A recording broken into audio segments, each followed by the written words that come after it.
자, 오늘 우리가 함께 살펴볼 주일 설교 본문을 말씀드리겠습니다. 오늘은 요한복음 12장 1절부터 8절까지를 함께 읽어보도록 하겠습니다. 요한복음 12장 1절부터 8절을 함께 읽어보겠습니다. 6월절 엿새 전에 예수께서 베다니에 이르시니 이곳은 예수께서 죽은 자 가운데서 살리신 나사로가 있는 곳이라. 거기서 예수를 위하여 잔치할세 마르다는 일을 하고 나사로는 예수와 함께 앉은 자 중에 있더라. 마리아는 지극히 비싼 향유 곧 순전한 나드 한 근을 가져다가 예수의 발에 붓고 자기 머리털로 그의 발을 닦으니 향유 냄새가 집에 가득하더라. 제자 중 하나로서 예수를 잡아줄 가룟 유다가 말하되 이 향유를 어찌하여 300데나리온에 팔아 가난한 자들에게 주지 아니하였느냐 하니 이렇게 말하면 가난한 자들을 생각함이 아니요 그는 도둑이라 돈꾀를 맞고 거기 넣는 것을 훔쳐 가미러라. 예수께서 이르시되 그를 가만두어 나의 장례할 날을 위하여 그것을 간직하게 하라. 가난한 자들은 항상 너희와 함께 있거니와 나는 항상 있지 아니하리라 하시니라. 아멘. 자, 오늘은 요한복음 12장 1절부터 8절까지의 말씀을 가지고 무엇을 드리고 있습니까? 라는 제목으로 설교해 주실 목사님을 먼저 소개해 올리고 말씀을 듣겠습니다. 오늘 설교해 주신 목사님은 김준영 목사님이신데 지금 방문하고 있는 여의도 순복음 송파교회 청년부를 담당하고 계십니다. 저하고 알고 지낸 지는 벌써 13년 정도가 된 것 같은데요. 어려운 발걸음 또 부담스러운 자리일 수 있는데 기꺼이 말씀을 전하고자 와주셨습니다. 앞자리로 모실 때 다 같이 박수로 환영하면서 우리 말씀을 듣도록 하겠습니다.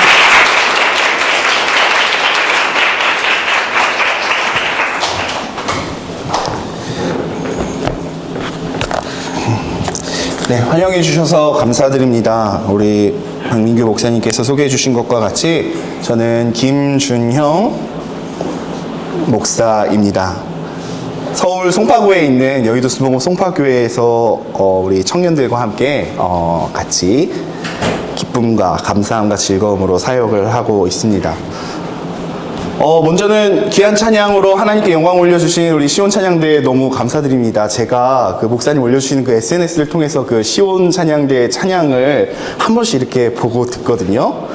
근데 그 SNS와 유튜브가 우리 성가대가 주시는 그 은혜와 실력을 미처 다 이렇게 담아내지 못하는 것 같아서 와, 너무 아쉽다, 너무 은혜롭다라는 생각으로 찬양을 앞에서 이렇게 들었는데요. 너무나도 감사드립니다.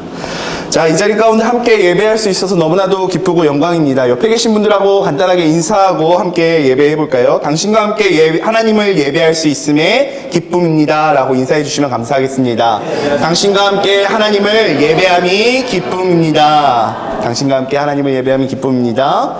저는 오늘 우리 목사님께서 읽어주신 그 본문을 근거로 무엇을 드리고 있습니까? 지금 무엇을 드리고 계십니까? 라는 제목으로 함께 말씀 나누기를 원합니다. 제가 우리 박민규 담임 목사님께서 몇 달 전에 이제 싱가포르에 오게 되면은 주일 설교를 좀 해라 라는 이제 그 말씀을 듣고 제가 어떤 말씀과 주제를 가지고 말씀을 준비해야 될까요? 라고 여쭈었습니다. 그때 목사님께서 저에게 그 예배, 전도, 친교, 구제 해서 예전 친구라는 그 주제를 저에게 던져주셨거든요. 그 주제를 받고 정말 많은 고민을 했습니다. 하나님, 제가 어떠한 말씀을 이곳 가운데서 전하길 원하십니까? 라고 물으며 기도도 했고요. 또 설교문을 준비도 하고 쓰고 지우고를 반복을 하면서 정말 시험을 앞둔 그 학생처럼, 수험생처럼 고민하고 또 고민했던 것 같습니다. 그리고 이곳에 도착해서까지 준비했던 그 설교문을 이렇게 뒤엎고, 새로 이제 그 설교문을 좀 가지고 와 봤는데요. 이 내용은 사실 저희 청년들하고는 과거에도 몇 번이나 나누고 강조를 했던 이야기입니다. 예배에 대한 저의 마음과 이야기를 함께 나누면 좋을 것 같다라는 생각을 해서 오늘은 예배에 대한 이야기를 함께 좀 나누고 싶습니다. 전도와 친교와 구제, 이 모든 것들이 다 중요하지만 그리스도인에게 필요하지만 그럼에도 불구하고 그 시작과 출발은 예배가 예배를 통한 하나님과의 교제가 뒷받침되고 그것이 기초가 되어야 이 모든 것이 의미 있다라고 저는 생각했기 때문입니다. 그래서 저는 오늘 함께 읽은 이 본문 요한복음 12장 말씀을 근거로 함께 읽은 그 문문을 근거로 예배에 대한 이야기를 짧게 나누고 함께 기도하길 원합니다. 저는요 2028년도에 그 베이징 올림픽이 열리던 그 해에 베이징에 갔던 적이 있어요. 네, 2018년이야 2008년이죠, 그렇죠? 올림픽을 보러 간 건 아니고 그때가 제가 대학교 4학년이었거든요. 그래서 졸업 여행으로 그 베이징을 방문했던 적이 있습니다. 여행사를 통해서 이곳저곳 가이드를 따라다니면서 베이징을 구경했는데 그날의 일정이 마침 그 중국에 있는 유명한 거리가 있는 서울로 치면은 명동과 같은 그 거리를 이제 방문을 한다, 관광을 한다라고 해서 따라갔던 적이 있습니다. 그 거리의 이름은 중국에 있는 왕푸징 거리였어요. 혹시 가보신 적 있으신 분 있으신가요? 중국의 왕푸징 거리, 북경에 있는데 뭔가 이름부터 왕푸징, 뭔가 푸짐해서 맛있는 것 많이 있을 것 같지 않습니까? 네, 점포와 그 포장마차들이 길게 줄 서 있고 정말 명동처럼 롯데백화점도 이렇게 딱 서 있는 그런 번화가였습니다. 아무튼 그 거리에 도착해서 맛있는 간식도 사 먹고 기념품도 사고 구경을 하는데 사건이 하나 발생합니다. 이제 막 유치원생 정도 되어 보이는 그 중국 아이가 해맑은 얼굴로 오토바이와 차가 막 오고 가는 그 찻길로 뛰어드는 거예요. 위험한 상황이 벌어지려는 찰나에 그 아이의 뒷덜미를 잡아채서 큰일이 날 뻔한 그 사고를 피하게 된 아찔한 경험이 있었습니다. 그 아이를 이렇게 잡아채자마자 그 아이의 어머니와 아버지가 막 오더라고요. 오시자마자 아이의 등짝을 이렇게 때리시면서 저희 일행에게 이제 감사를 표하셨습니다. 그러면서 자기가 바로 앞에 있는 그 노포에서 가게를 운영하고 있으니까 음식을 대접하고 싶으니 우리를 따라오라라고 중국말의 소통에 어려움이 있었지만 손을 붙잡고 끌어주셔서 일행과 함께 그 아이의 부모님이 운영하는 노포로 갔습니다. 그렇게 따라간 그 부모님의 가게는 꼬치구이와 중국식 탕후루를 파는 가게 노점상이었습니다. 근데 그곳에서 파는 그 꼬치와 탕후루는 조금 우리가 상상하는 것과 다른 특별한 이색 음식이었습니다. 혹시 제가 사진을 하나 볼 수 있을까요? 네, 저거 혹시 보신 적 있으세요? 저기 보면은 저 빨간 게 불가사리입니다. 불가사리. 그 옆에는 해마도 있고 해마튀김, 진해꼬치, 전갈꼬치, 뭐 쥐, 막 정체를 알 수 없는 그 애벌레, 그리고 탕후루에 보통 뭐 딸기나 이런 게 들어가 있지 않습니까? 근데 벌레가 이제 그 탕후루에 박혀 있는 그런 이색 음식을 전문적으로 파는 포장마차였어요. 실제로 그 왕푸진 거리를 이제 그 포털 사이트에서 검색해 보시면은 이색 음식을 파는 거리로 매우 유명한 거리이거든요. 아이의 부모님이 자기의 아이를 구해줘서 너무나도 고맙다고 마음 편하게 먹으라고 난생 처음 보는 이것이 음식인지 아닌지 헷갈리는 그 음식을 저희와 저희 일행의 손에 쥐어 주시는데 너무나도 곤욕스러웠던 경험이 있습니다. 여러분 보시기에는 제가 이제 이렇게 해서 뭔가 뭘 줘도 그냥 바닥에 떨어진 것도 잘 먹고 이렇게 하실 것 같아 보이지만 제가 그 어린아이 입맛입니다. 그 비위도 되게 약합니다. 그 수십 년이 지났지만 그 아직도 그 식감과 그 촉감이 냄새가 잊혀지지가 않습니다. 그 진해튀김, 그 오뎅꼬치 하나하나에 끼어진 벌레들, 그 정말 다리가 한 20-30개는 되어 보이는 그 비주얼을 뽐내고 그 얼굴과 눈에 그 뾰족한 그 뿔과 입이 있던 그게 실제로는 한의학으로도 많이 쓰이고 약재로 쓰일 만큼 비싼 음식이다라고 하더라고요. 그 가게 사장님께서 이거 정말 귀한 거니까 꼭 먹어야 된다라고 해서 그 입에 넣고 억지로 씹었던 그 기억이 있습니다. 여러분은 어떠세요? 혹시 그런 저와 비슷한 경험 해보신 적 있지 않으신가요? 먹기 싫은 음식을 어쩔 수 없이 먹어야 할 때, 혹은 받고 싶지 않은 선물, 그 물건을 억지로 떠 받으셨던 그런 기억이 혹시 있지는 않으신가요? 자, 우리 한번 생각해 봤으면 좋겠습니다. 이것은 제가 가지고 있는 최고의 것입니다.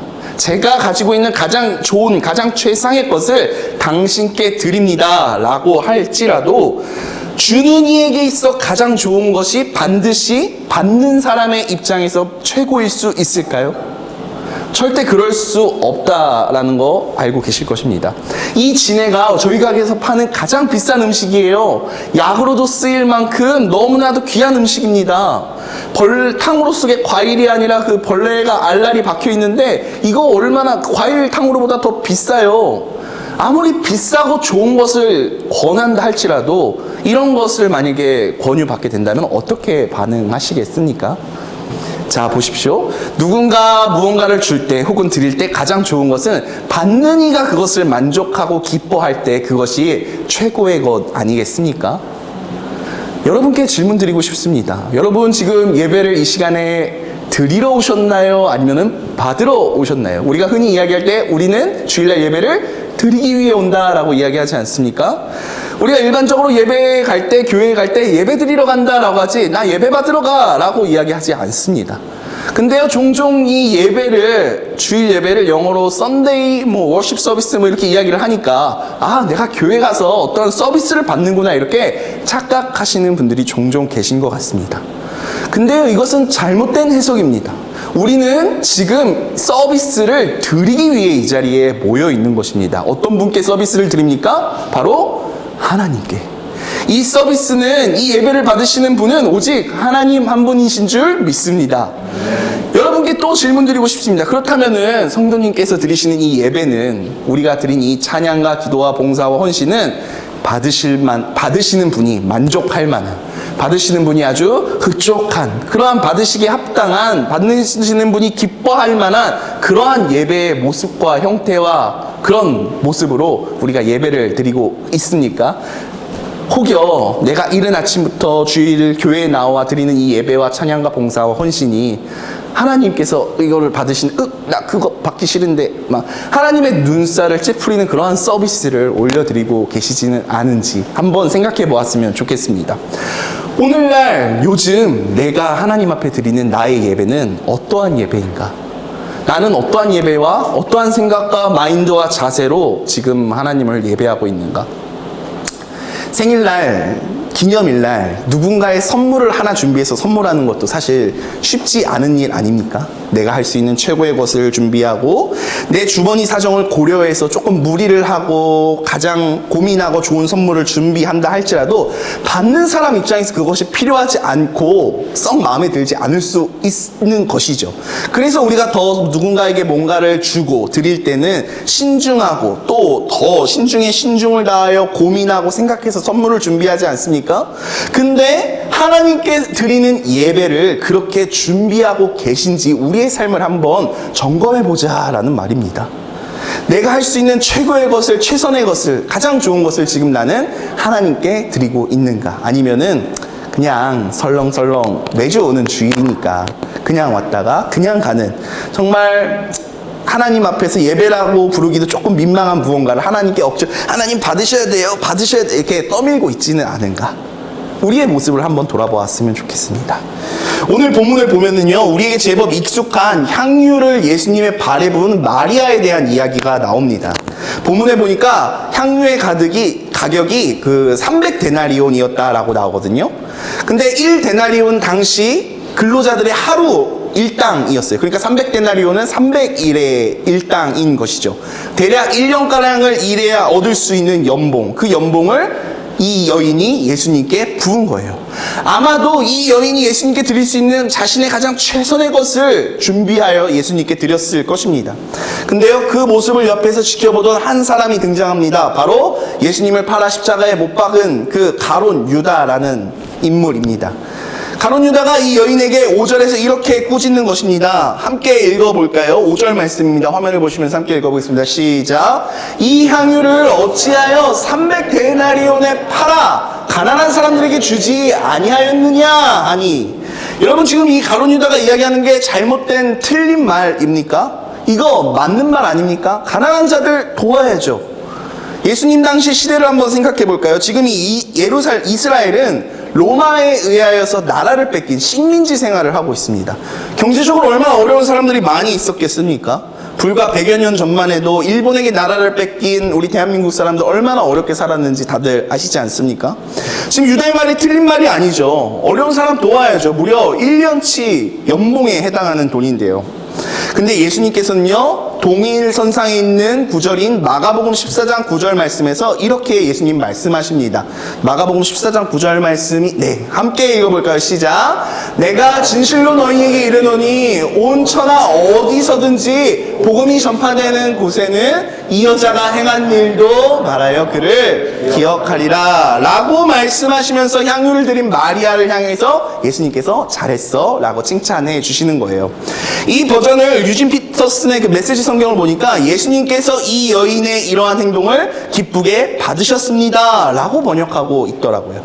예수님께서 이 여인의 이러한 행동을 기쁘게 받으셨다.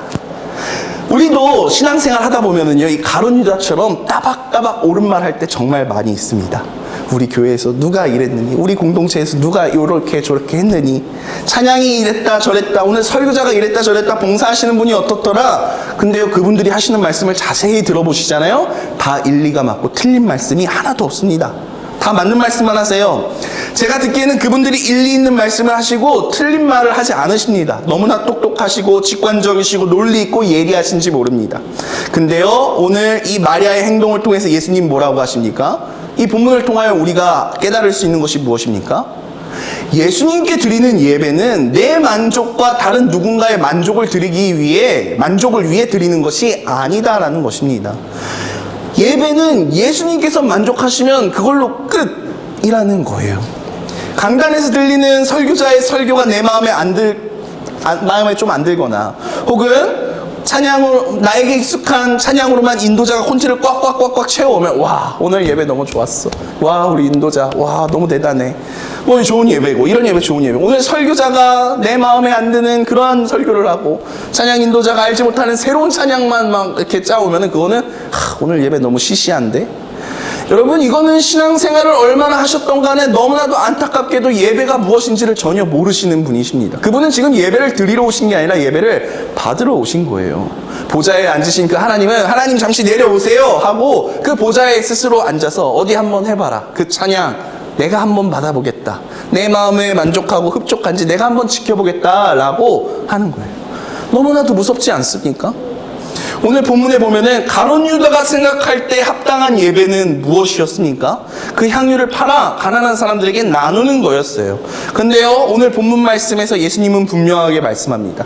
가룟 유다가 옳다라고 주장하는 그 가룟 유다의 마음에 드는 그 상식적이고 이상적이고 논리적인 그 예배, 그거 예수님께서 원하지 않는다라는 거예요. 예수님께서 기뻐하시지 않으신다라는 겁니다. 여러분, 오늘 어떠한 마음과 어떠한 자세를 가지고 이 자리에 오셔서 예배를 드리고 계신가요? 이 주일날 아침 피곤한 몸을 이끄시고 또 여행을 오셨다가 이 예배 처소에 참석하셔서 예배 드리시는 예배자들 너무나도 귀하고 하나님께서 기뻐 받아주시는 줄 믿습니다. 그럼에도 불구하고 그렇기에 우리가 우리 스스로를 더욱더 점검해 보아야 한다라는 것이죠. 오늘 본문의 배경을 보면은요, 어떠한 상황 중에 지금 이러한 일들이 벌어지냐면은 잔치 중이라고 1절 말씀에 기록되어 있거든요. 이 잔치가 어떤 잔치였냐면은 죽은 나사로를 살리신 그 예수님께 감사하는 마음으로 지금 예수님을 위한 잔치를 지금 벌이고 있는 거예요. 이 잔치의 주인공은 누구십니까? 죽은 나사로를 살리신 예수님이십니다. 우리가 예배를 비유할 때 흔히 잔치와 예배를 같이 비유하지 않습니까? 이곳은 지금 예수님을 위한 잔치가 벌어지고 있어요. 오늘 우리가 드리는 이 주일 예배도 다른 누군가를 위한 잔치가 아니라 예수님을 위한 잔치라고요. 우리가 드렸던 과거의 예배도 또 앞으로 우리가 드리게 될 모든 예배도 다 마찬가지입니다. 지금 우리가 이 시간에 모여서 우리가 예배 드리는 그 목적은 오직 예수님만을 높이고 예수님의 기쁨이 되는 예배, 예수님께서 바라시고 원하시고 찾으시는 그 예배로 하나님을 높여드리는데 그 목적과 의도가 있다라는 것입니다. 그렇다면 당연히 이 예배를 통하여서 예수님이 기쁘셔야 되죠.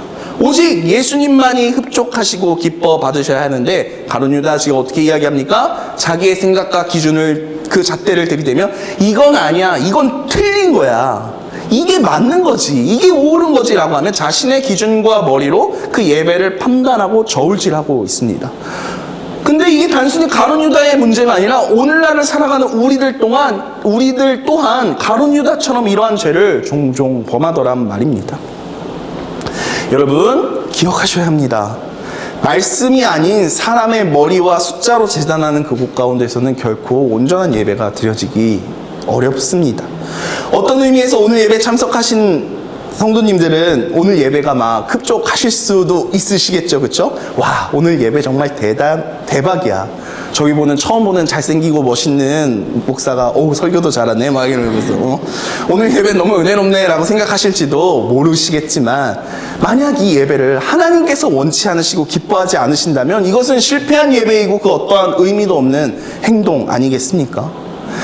내가 오늘 예배를 통해서 얼마나 기분이 좋은지, 얼만큼 감동했는지, 내 마음에 얼마나 드는지, 이게 중요한 게 아니다라는 것입니다. 내가 옳다라고 생각하는 가치, 내가 최고라고 생각하는 그 가치가 누군가에게는 너무나도 먹기 싫은 벌레꼬치만도 못한 것이 될 수 있다라는 사실을 우리는 잊어서는 아니 될 것입니다. 한때 한국교회에 유행했던 캐치프레이즈가 하나 있습니다. 예배에 목숨을 걸자라는 문구였습니다. 맞습니다. 우리는 이 한 번의 예배에 우리의 최선과 우리의 모든 것을 다하여 하나님께 올려드리고 영광을 드려야 합니다. 우리가 찬양하는 것처럼 우리의 온 마음을 다해서 전심으로 신령과 진정으로 우리가 예배를 해야 합니다. 100년 전 우리 신앙의 선배들은 그 일본 순사의 칼이 목에 들어와도 하나님을 예배하는 것을 주저하지 않았다라고 합니다.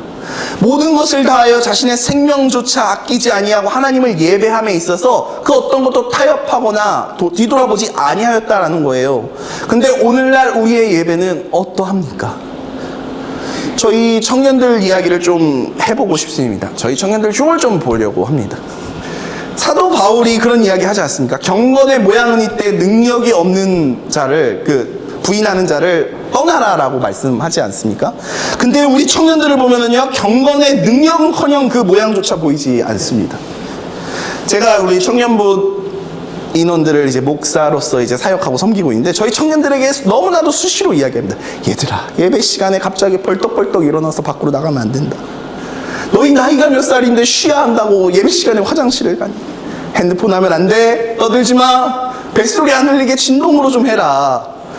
피치 못할 사정으로 나갈 때는 그 옆 사람에게 방해 안 되게 허리 굽히고 살금살금 나가. 허리 좀 곳곳이 세우고 발자국 또각또각 소리면서 나가지 말고.